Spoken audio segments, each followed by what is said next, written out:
Rapaziada, Flamengo amassa o São Paulo e palmeirense reage à vitória do Mengão. Se liga só no que Neto disse do Flamengo. Se liga. Eu fico pensando aqui comigo. Se depois desse jogo a diretoria do São Paulo não olha assim e fala assim, pô, será que a gente fez uma boa ideia em trazer o Crespo novamente? Porque o São Paulo utilizou, para não dizer outras palavras, porque o YouTube pode, enfim, interpretar de maneira errada, mas utilizou a pior estratégia contra o Flamengo. A pior estratégia. Peraí, você vai para um jogo dentro de um Maracanã com quase 70 mil pessoas, contra um Flamengo que venceu por 3-1 o Chelsea, jogou contra o Bayern de Munique ali, tentando igualar forças o máximo possível, tentando também manter um pouco de domínio, um pouco de ações ofensivas, e aí você vai contra essa equipe para o Maracanã manter as suas linhas baixas e seu time todo recuado. Meu amigo, 2-0 para o que o São Paulo levou hoje foi muito pouco. O São Paulo saiu no lucro de não ter sido ali 4-5-0. Poderia muito bem ter acontecido isso, se não fosse, mais uma vez, os goleiros, né? O Neuer, o goleiro do São Paulo se tornaram o Neuer contra o Flamengo. O primeiro tempo foi um amasso absoluto do Flamengo. O São Paulo não via a cor da bola e o São Paulo simplesmente não via o outro lado do campo. O time do São Paulo conseguiu apenas uma finalização que veio de uma bola parada, apenas isso e mais nada. O Flamengo utilizava todos os seus recursos de toque de bola, jogada em profundidade, abusando dos espaços centrais, chutes a longa distância, mas mesmo assim não conseguia fazer o gol e também não conseguia se infiltrar na defesa do São Paulo, que jogava por uma bola. Ah, vamos ver o que dá, vamos tentar um contra-ataque, vamos fazer aquele joguinho assim, um joguinho, com todo o respeito do mundo, galera, eu sou um torcedor rival do São Paulo, claro, mas não é por ser torcedor rival, não. Com todo o respeito do mundo, mais um joguinho medíocre da equipe do São Paulo. E isso prova que o São Paulo ele não é mais aquele 5-3-3, lembra? Lá do início dos anos 2000? Aquele São Paulo de Muricy, aquele São Paulo que tinha uma base onde revelava super jogadores, aquele São Paulo que é tricampeão de Libertadores, tricampeão mundial, títulos consecutivos de Campeonato Brasileiro. Esse São Paulo ele não existe há muito tempo. E hoje o São Paulo entrou totalmente com uma postura de time pequeno contra o Flamengo.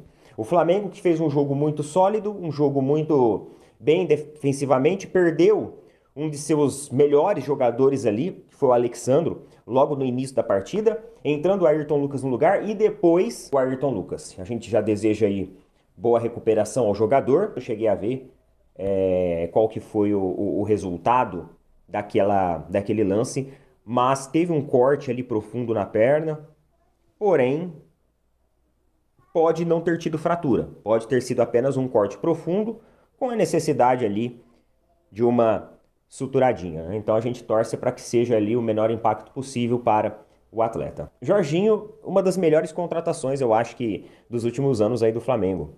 É um cara que não é burocrático, é um cara que joga de eterno, é um cara que joga com tranquilidade, faz o simples, faz bem feito, tem uma visão periférica, uma visão de construção do jogo absurda, sabe muito bem o espaço do marcador, você pode perceber. Muitas vezes quando o Jorginho ele pega uma bola e ele vê que tem marcadores se aproximando dele, ele já dispensa ela rápida, com um toque objetivo, um toque para o jogador geralmente que está mais livre à sua volta e sem enfeitar muito, coisa simples, jogador que joga simples. Que a equipe do Flamengo mais uma vez hoje, ela mostra que voltou do Super Mundial mantendo a sua mesma filosofia. Um time sempre ofensivo, um time de linha alta. Só que como todo time que mantém a sua ofensividade, que gosta de jogar no campo do adversário, o Flamengo tem que tomar alguns cuidados também. Como erros individuais quando tiver com a linha alta. Então teve alguns erros ali, que é o Ortiz, que quando você tem jogadores tecnicamente do outro lado melhores, esse erro ele pode custar caro, ele pode custar um lance ali de perigo, ele pode custar uma chance para o adversário. Então é importante manter esse domínio, manter essa pressão, mas também é importante que nenhum jogador do sistema defensivo R.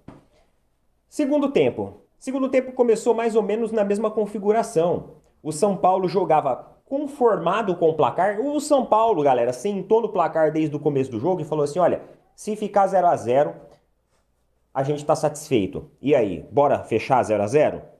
O Flamengo não aceitou. Por que o Flamengo não aceitou? Porque o Flamengo, nesse momento, continua na liderança da competição e independente do que acontece com o Cruzeiro, com o Palmeiras, nos próximos jogos, o Flamengo continua líder. Então o Flamengo chega na mesma pontuação do Cruzeiro e continua líder. Quem poderia ultrapassar o Flamengo era o Palmeiras. Só que agora não mais. O Palmeiras precisa vencer para continuar ali próximo do Flamengo, para continuar com a mesma distância que tinha antes. Então para o Flamengo não era nada feito o 1-0. E aí no segundo tempo, o Luiz Araújo faz um belo gol. Um belo gol, depois de uma jogada muito bem construída. E o Luiz Araújo acerta um chute. É aquele tipo de chute assim, né? Pô, é impossível agora que você vai defender essa, né, ô Rafael? Ele acerta um chute colocado, um chute de longe. A bola ela faz a curva ali certinha, no cantinho, sem chances nenhuma para o goleiro. Uma bola muito colocada, uma bola indefensável praticamente. E faz valer novamente a lei do ex. Olha a lei do ex aparecendo aí. Mas o Flamengo mereceu, cara. E é esse gol com o Luiz Araújo, porque o Flamengo buscou isso. E aí depois que o Flamengo faz o primeiro gol, parece que o São Paulo dá uma acordada. Mas não só o São Paulo dá uma acordada, como o Flamengo também cansa. Como o Flamengo vinha sempre jogando no campo do adversário, vinha sempre acelerando, vinha sempre dominando o jogo, os atletas do Flamengo começaram a sentir. Então é nesse momento que o Crespo propõe algumas substituições, coloca o Ferreirinha ali para fazer uma fumaça, e aí o São Paulo começa a querer partir para cima em busca do gol de empate. O Felipe Luiz, ele mexe no time, só que ele mexe aos 36 minutos do segundo tempo, quando o time já tá pregado, quando o meio-campo do Flamengo já tá dando alguma condição, já tá mais espaçada, e o São Paulo começa a querer gostar do jogo e começa a querer fazer ou tentar pelo menos fazer alguma coisa. E aí o Felipe Luiz propõe as substituições. Eu acho que as substituições poderiam até vir antes. Eu penso assim, galera, o técnico ele não precisa esperar a equipe baixar o nível, sabe, os jogadores pregarem para ele mexer. Ele já pode mexer um pouquinho antes, porque é esperado que mais ou menos ali na metade, né, nos 20, 25 minutos do segundo tempo, o jogador ele vai cansar, porque o time estava em domínio de bola desde o início do jogo. Cara, como que o Neto é coerente, cara? Nossa, olha, pena que é palmeirense, pena, ele tinha que ser flamenguista. Mas, cara, você que acompanha o canal aqui e que assiste o vídeo até o final, deixa o seu comentário aqui. Mas foi quase a mesma coisa que eu falei no primeiro vídeo que eu postei, agora há pouco, pós-jogo. Cara, o Flamengo, o Felipe Luiz, demorou muito para mexer. Demorou demais. O Flamengo, na verdade o São Paulo, ele estava entregue. Ele estava entregue, totalmente entregue. O Flamengo faz o primeiro gol.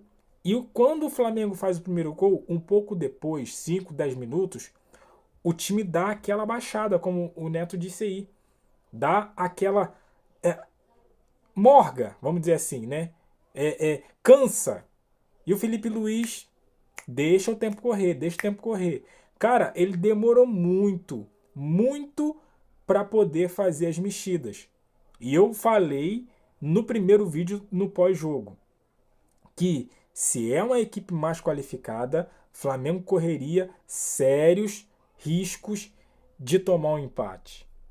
E aí ele faz as 3 substituições que restava para o Flamengo. O Wallacian, cara, esse moleque, no primeiro vídeo, no pós-jogo, eu não falei dele.